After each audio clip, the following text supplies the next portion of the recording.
عزیز طلباء آداب، استقبال ہے آپ سبھی کا فاصلاتی نظام تعلیم اتراکھنڈ اوپن یونیورسٹی کے تعلیمی پروگرام میں۔ میں شہپر شریف شعبہ اردو سے آپ سبھی کا خیر مقدم کرتا ہوں۔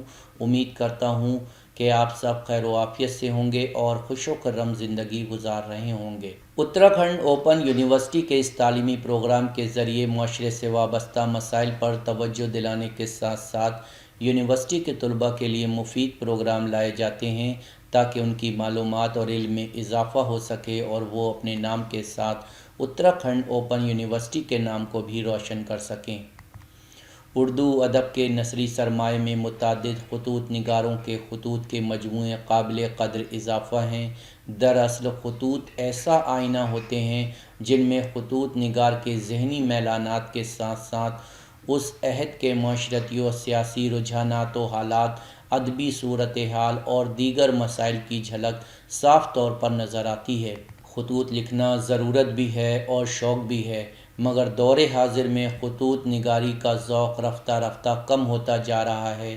جدید ذرائع ترسیل و ابلاغ یعنی ماڈرن انفارمیشن ٹیکنالوجی سے خط و کتابت کی روایت میں کمی آ گئی ہے۔ اس کمی کے باوجود دور حاضر میں خطوط نگاری کی روایت میں بعض قلمکار قابل قدر اضافہ کرنے میں منہمک ہیں۔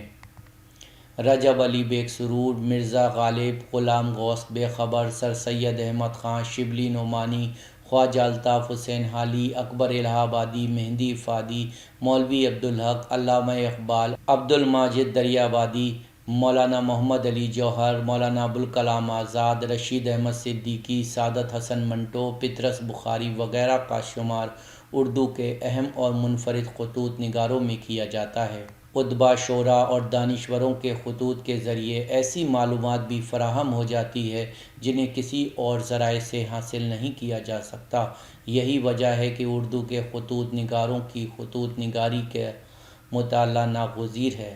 عزیز طلباء، آج کے اس پروگرام کے تحت اردو کے اہم خطوط نگاروں پر شروع کی گئی سیریز کی 5ویں قسط میں ہم سر سید احمد خان کی خطوط نگاری کے بارے میں جانیں گے، تو چلیں ویڈیو کا باقاعدہ آغاز کرتے ہیں۔ سر سید احمد خان سماجی مصلح، تعلیمی رہنما اور مسلمانوں کی ترقی کے خواہاں تھے۔ انہیں شدت سے احساس تھا کہ جب تک مسلمانوں میں تعلیمی رجحان کا فقدان رہے گا وہ ترقی نہیں کر سکتے۔ اسی لیے انہوں نے تعلیم پر زیادہ توجہ دی۔ ایک مصلح قوم کی حیثیت سے ان کا درجہ بہت بلند ہے۔ ان کے بیشتر خطوط ان کے انہی نظریات کے حامل ہیں۔ سر سید احمد خان کے خطوط کا مجموعہ مکاتیب سر سید کے نام سے شائع ہو چکا ہے۔ سر سید احمد خان کے خطوط کے مطالعے سے پتہ چلتا ہے کہ وہ درد مندی، خلوص، انس اور ہمدردی کا پیکر تھے۔ قوت ایمانی اور حب اسلامی ان کی رگ و پے میں کوٹ کوٹ کر بھری ہوئی تھی۔ سر سید اسلام کو نہ صرف دین فطرت سمجھتے تھے بلکہ اس پر پختہ یقین بھی رکھتے تھے۔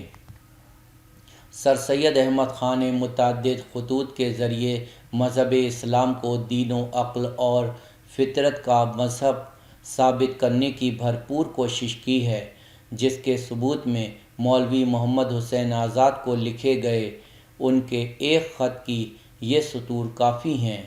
وہ لکھتے ہیں: اس بات کے کہنے سے مجھے معاف کیجیے کہ یہ خیال آپ کا ہے۔ قرآن میں کوئی مضمون علمی نہیں، خالص فصاحت اس کا معجزہ ہے، درست نہیں ہے۔ قرآن علم و نیچر اور فصاحت سب سے محمود ہے اور مجموعاً حیثیت المجموع معجزہ ہے۔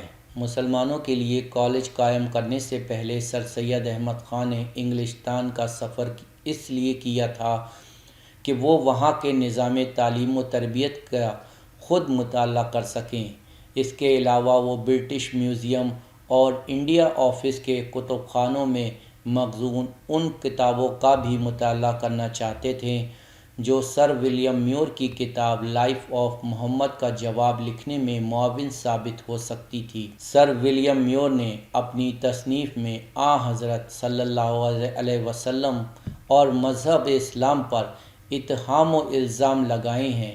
سر سید نے انگلستان سے نواب محسن ملک کو کئی خطوط لکھیں، جن میں سر ولیم میور کی کتاب کا جواب تیار کر کے ایک کتاب شائع کرانے کا ذکر ہے۔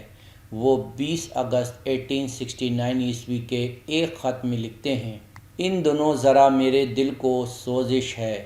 ولیم میور صاحب نے جو کتاب حضرت کے حال میں لکھی ہے اس کو میں دیکھ رہا ہوں، اس نے دل کو جلا دیا، اور ان کی ناانصافیاں اور تعصبات دیکھ کر دل کباب ہے، اور مصمم ارادہ کر لیا کہ حضرت سلم کی سیرت میں سب کچھ خرچ ہو جائے اور میں فقیر بھیک مانگنے کے لائق ہو جاؤں تو بلا سے قیامت میں یہ تو کہہ کر پکارا جاؤں گا کہ اس فقیر مسکین احمد کو جو اپنے دادا محمد سلم کے نام پر فقیر ہو کر مر گیا، حاضر کرو۔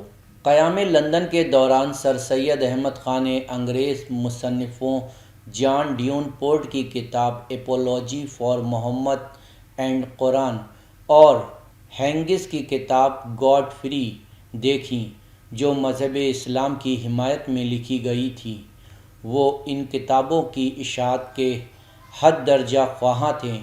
جان ڈیون پورٹ کی کتاب کے متعلق انہوں نے 6 اگست 1869 عیسوی کو نواب محسن ملک کے نام ایک خط لکھا۔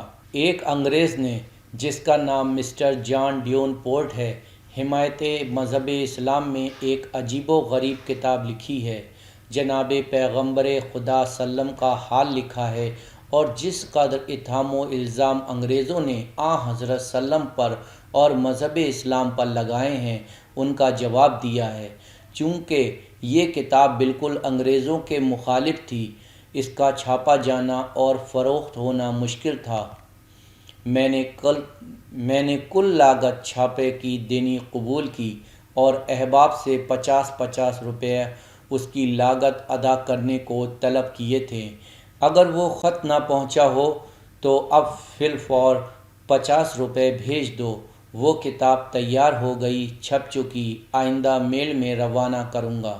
26 نومبر 1879 عیسوی کے خط میں مسٹر ہینگس کی کتاب کے متعلق سر سید احمد خان نواب محسن ملک کو تحریر کرتے ہیں: نہایت مشکل سے میں نے ایک کتاب اور مسٹر ہینگس کی تلاش کی ہے۔ اس کے صرف ایک مرتبہ چند نسخے چھاپے گئے تھے۔ وہ کتاب ایسی عمدہ ہے کہ مسٹر ڈیون پورٹ کی کتاب اس کے آگے آفتاب و ستارے کی نسبت رکھتی ہے۔ سر سید جس قدر مذہب اسلام کی حمایت کرتے تھے، اسی قدر ان کے دل میں مسلمانوں کی خیر خواہی کا جذبہ بھی تھا۔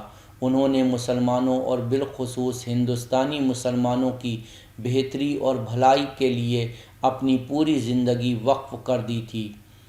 اگرچہ علماء ہند کی ایک جماعت سر سید کی وفات تک ان کی مخالفت کرتی رہی، یہاں تک کہ انہیں زندیق اور کافر بھی قرار دیا گیا، مگر وہ دل برداشتہ نہیں ہوئے اور نہایت صبر و تحمل سے ان کی مخالفت کا سامنا کرتے رہے۔ سر سید احمد خان کبھی کبھی خطوط کے ذریعے اپنے غم و غصے کا اظہار بھی کر دیتے تھے، اور ان کے بعض مخلص ہمدرد اور دوست ان کی حمایت میں مضامین لکھ کر شائع کرا دیا کرتے تھے، مگر سر سید انہیں سمجھانے کی پوری کوشش کرتے تھے، جیسا کہ نواب محسن ملک کو لکھے گئے ایک خط سے بھی ظاہر ہے۔ وہ لکھتے ہیں: لوگوں نے اخباروں میں جو مجھے برا بھلا لکھا، اس سے آپ کو غصہ آ گیا۔ معلوم نہیں کہ آپ نے آرٹیکل میں کیا لکھا ہوگا، مگر مجھ کو کہاں تک بچاؤ گے؟ میں ہتف تیر ہائے ملامت ہو گیا ہوں اور روز بروز ہوتا جاؤں گا۔ شاید میرے بعد کوئی زمانہ آئے گا جب لوگ میری دل سوزی کی قدر کریں گے۔ سر سید احمد خان بلا کے شوق اور ظرافت بھی تھی۔ سر سید احمد خان بلا کے شوق اور ظرافت بھی تھے۔ ان کے متعدد خطوط طنز و مزاح کے بہترین نمونے ہیں۔ بغیر ذبح کی ہوئی مرغی کھانے کے ذکر میں وہ نواب محسن ملک کو دعائیں دیتے ہوئے کہتے ہیں: او خدا تو ان کا بھی خدا ہے جو حلال کی ہوئی مرغی کھاتے ہیں، اور ان کا بھی خدا ہے جو گردن مروڑی ہوئی مرغی کھاتے ہیں۔ مجھ مری مرغی کھانے والے کی دعا قبول کر۔ نواب محسن الملک کو لکھا ہوا یہ خط بھی سر سید احمد خاں کے طنزیہ و مزاحیہ مزاج کا عکاس ہے۔ تبدیل وضع کے باب میں جو کچھ آپ نے لکھا ہے وہ سب بجا ہے، بشرط یہ میرا جادو، توبہ توبہ میرا معجزہ، نعوذ باللہ میری کرامات، لا حول ولا قوت الا باللہ میری حماقت تم میں اثر نہ کرے گی۔ ذرا صبر کرو، 3 مہینے خیر سے گزر جاویں، جب الہ آباد کے اسٹیشن پر گلے ملو گے اور چھاتی سے چھاتی ملے گی، اس وقت پوچھیں گے کہ جانے من، معاف کیجئے بے خودی میں یہ لفظ نکل گیا، قبلہ من اب کیا ارشاد ہے۔ سر سید احمد خاں طنز و مزاح کے پیراۓ میں ایسی معنی خیز باتیں لکھ جاتے ہیں جو نہ صرف قارئین کے دل و ذہن کو جھنجھوڑ کر رکھ دیتی ہیں بلکہ انہیں سوچنے کے لیے بھی مجبور کر دیتی ہیں۔ وہ مولانا محمد ابراہیم آروی کو ایک خط اس طرح لکھتے ہیں: مولوی مہدی علی کو میری مخالفت سے تو اس قدر فائدہ ہوا کہ آپ کی جماعت کے لوگوں نے ان کو اچھا سمجھا، لیکن اگر یہ ہمارے موافق ہوتے تو زیادہ رتبہ پاتے کہ فرشتے بھی ان کو اچھا سمجھتے۔ آخر میں مولانا محمد ابراہیم آروی کو لکھے گئے ایک خط کی چند سطور اس طرح ہیں: آپ کو معلوم نہ ہوگا مگر آپ معاف فرمائیے گا کہ میں نے وہابیوں کی 3 قسمیں قرار دی ہیں، ایک وہابی، دوسری وہابی اور کریلا، تیسرے وہابی کریلا اور نیم چڑھا۔ میں اپنی تئیں تیسرے قسم میں قرار دیتا ہوں۔ مختصر طور پر کہا جا سکتا ہے کہ سر سید احمد خاں کے خطوط کی نمایاں خصوصیات درد مندی اور خلوص ہیں۔ ان کے خطوط میں وہی شخصیت جھلکتی ہے جو ان کے رسالے تہذیب الاخلاق میں نظر آتی ہے، یعنی وہ معلم اخلاق اور مصلح کی حیثیت سے ہر جگہ نمایاں ہیں۔ عزیز طلباء، آج کے اس پروگرام میں ہم نے اردو کے اہم خطوط نگار کی 5ویں قسط میں سر سید احمد خاں کی خطوط نگاری کے بارے میں گفتگو کی۔ آج کے سبق میں اتنا ہی، ملتے ہیں پھر کسی نئے عنوان کے ساتھ۔ شکریہ۔